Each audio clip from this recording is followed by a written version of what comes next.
2030కి data science ఉద్యోగాలు ఉంటాయా? Yes, ఈ వీడియోలో దీని గురించి డిస్కస్ చేసుకుందాము. So not only data science ఉద్యోగాలు కన్నా కాదు, కొంతమంది అడుగుతా ఉన్నారు. సో ఏఐ వల్ల డేటా సైన్స్ ఉద్యోగాలు ఉంటాయా, డేటా అనలిస్ట్ ఉద్యోగాలు ఉంటాయా, డెవలపర్స్ ఉద్యోగాలు ఉంటాయా, సో ఫుల్ స్టాక్ ఉండకపోవచ్చు, సాఫ్ట్వేర్ మొత్తం ఏఐ రీప్లేస్ చేస్తుంది. యాక్చువల్లీ ఏంటంటే కొంత దీని గురించి జరుగుతూ ఉంది. సో జనరల్లీ డేటా అనేది చాలా ఇంపార్టెంట్. అయితే data cleaning, basic modelling and basic things అన్ని కూడా ఆటో ఎంఎల్, తర్వాత synthetic data generation, real time analytics తోటి అంటే కొంతవరకు ఆటోమేట్ అవుతుంది. అయితే ఇక్కడ మనం అర్థం చేసుకోవాల్సిన విషయం ఏంటి అంటే, మనం బిజినెస్ని అర్థం చేసుకొని ఫ్యూచర్లో ఎలా ఉంటుందంటే బిజినెస్ని అర్థం చేసుకొని అనలిటికల్ థింకింగ్ అనేది బిగ్గెస్ట్ స్కిల్ కాబోతోంది. One of the biggest skill.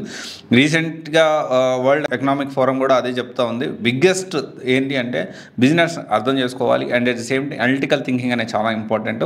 అయితే డేటా సైన్స్ ఉద్యోగాలు ఎవాల్వ్ అవుతాయి. Like data scientist, data translator, AI ethics officer, machine learning engineer, MLOps engineer, తర్వాత డొమైన్ స్పెసిఫిక్ డేటా సైంటిస్టు, ఇలా ఏంటి అంటే డేటా సైన్స్ జాబ్స్ అనేవి అప్డేట్ అవుతాయి. 2030కి అప్డేట్ అయ్యేదానికి ఛాన్సెస్ ఉన్నాయి, ఎవాల్వ్ అవుతాయి.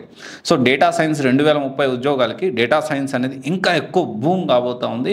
భారీగా ఫ్యూచర్ ఉండబోతాం. చాలామంది నెక్స్ట్ ఈ కోర్స్ తీసుకుంటే నెక్స్ట్ 10 yearsలో ఎలా ఉంటుంది అనేది చాలామంది అనుకుంటూ ఉండొచ్చు. సో డెఫినెట్లీ చాలా బాగుంటుంది. అండ్ ఇవే కాదు, 2030కి ఇప్పుడు మీరు ఏ కోర్స్ నేర్చుకుంటున్నారో ఆ కోర్సు ఫ్యూచర్లో ఉంటుందా లేదా అనేది మీరు కమెంట్ రూపంలో తెలియజేయండి. సో మీరు ఏ కోర్స్ నేర్చుకుంటున్నారు, ఏ డొమైన్లో జాబ్ చేస్తున్నారు, దానికి సంబంధించిన త్వరలో నేను అన్నింటి కూడా ఎస్ఆర్నో అప్డేట్ చేస్తాను. కుదిరితే లేకపోతే షార్ట్స్ కూడా చేసి అప్డేట్ చేయడానికి ప్రయత్నం చేస్తాను. ఇది ఒకసారి ఆలోచించండి. Thank you. This is Raj signing off.